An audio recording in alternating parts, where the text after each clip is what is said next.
नमस्कार दोस्तों, ओडिशा टुडे 24/7 के साप्ताहिक भारत में आप सभी का स्वागत है। प्रधानमंत्री नरेंद्र मोदी के गलवान घाटी जाने का खबर किसी को नहीं थी। सबको पता चला जब एक तस्वीर देखे जिसमें प्रधानमंत्री वायुसेना के हेलीकॉप्टर से उतर रहे थे। फिर गलवान घाटी जाकर घायल हुए जवानों को मिले। पीएम मोदी ने जवानों को संबोधित भी किए। लद्दाख में चल रहे सेना विवाद पर मोदी ने बोले कि विस्तारवाद का युग समाप्त हो चुका है, ये युग विकासवाद का है। विस्तारवाद सबका साफ इशारा चीन के तरफ ही था। विस्तारवाद के जिद को विश्व भर के शांति के लिए खतरा बताकर प्रधानमंत्री ने दो काम किए हैं।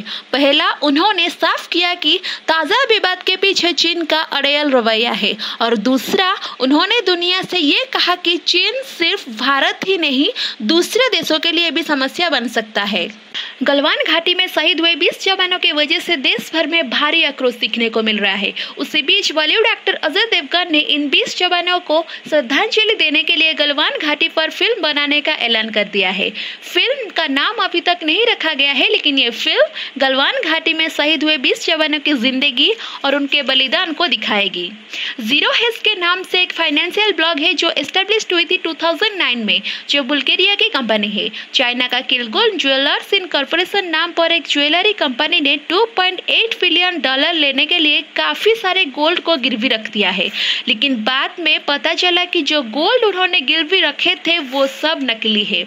आपको बता दें कि ये वाला घोटाला भी चाइना के वुहान शहरों से है।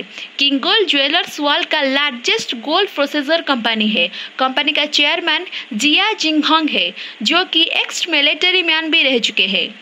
चाइना के विस्तारवाद के कारण भारत, भूटान, रसिया, जापान और ताइवान में शांति भंग हुए हैं। विशाखापट्टनम में एक बार फिर गैस लीक होने का मामला सामने आया है। विशाखापट्टनम में रविवार देर रात को एक दवा कंपनी में गैस लीक होने की वजह से 2 लोगों की मौत हो गई और 4 लोगों को अस्पताल में भर्ती करवाना पड़ा। पुलिस का कहना है कि जिन लोगों की मौत हुई वो गैस लीक होने की जगह पर मौजूद थे। बता दें कि 2 महीने पहले भी गैस लीक की खबर विशाखापट्टनम से आई थी, जो कि पहले भी हमने आपको रिपोर्ट किया है।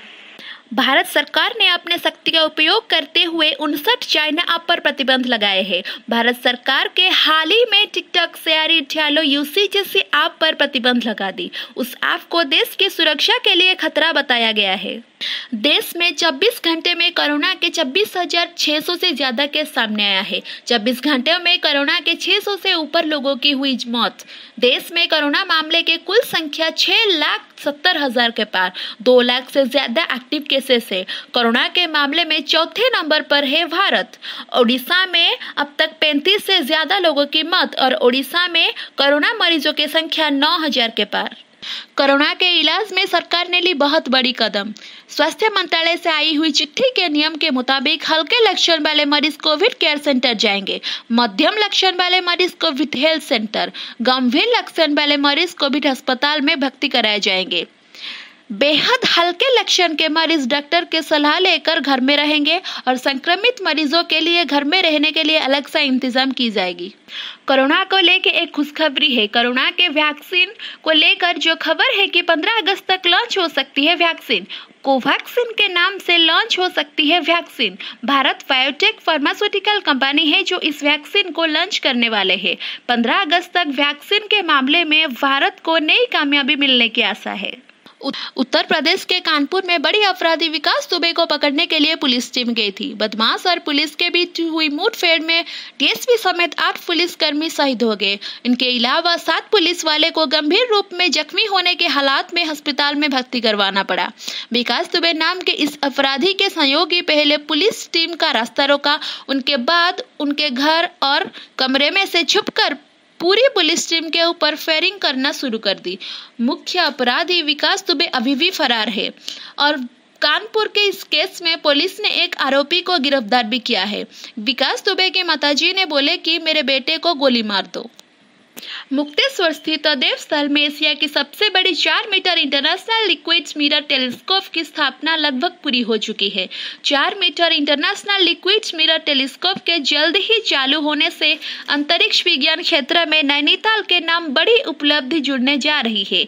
ILMT प्रोजेक्ट से जुड़े वैज्ञानिकों का दावा है कि अक्टूबर में ये शुरू हो जाएगी।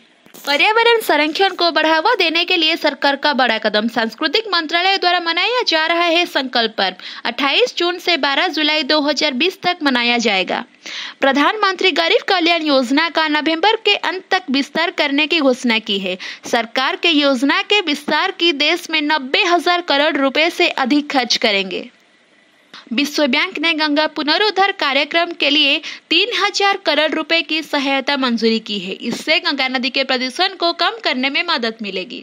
CBSE फेसबुक इंडिया के साथ मिलकर स्कूल टीचर्स के लिए ऑगमेंटेड रियलिटी नाम के ऊपर एक ऑनलाइन कोर्स डिक्लेयर किया है। उसके साथ स्टूडेंट्स के लिए भी डिजिटल सेफ्टी के ऊपर ऑनलाइन कोर्स डिक्लेयर किया है। 6 तारीख से 20 जुलाई तक होगा रजिस्ट्रेशन, जो कि सिर्फ टीचर्स के लिए है, और अगस्त से ऑनलाइन क्लासेस स्टार्ट होगा। मशहूर कोरियोग्राफर सरोज खान की गुरुवार देर रात अस्पताल में हुई दुखद निधन।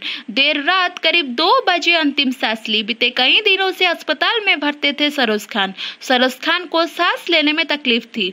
उनका कोविड टेस्ट भी हुआ था, लेकिन वो नेगेटिव आया था। 1 जुलाई को मनाया गया राष्ट्रीय चिकित्सक दिवस, यानी कि नेशनल डॉक्टर्स डे।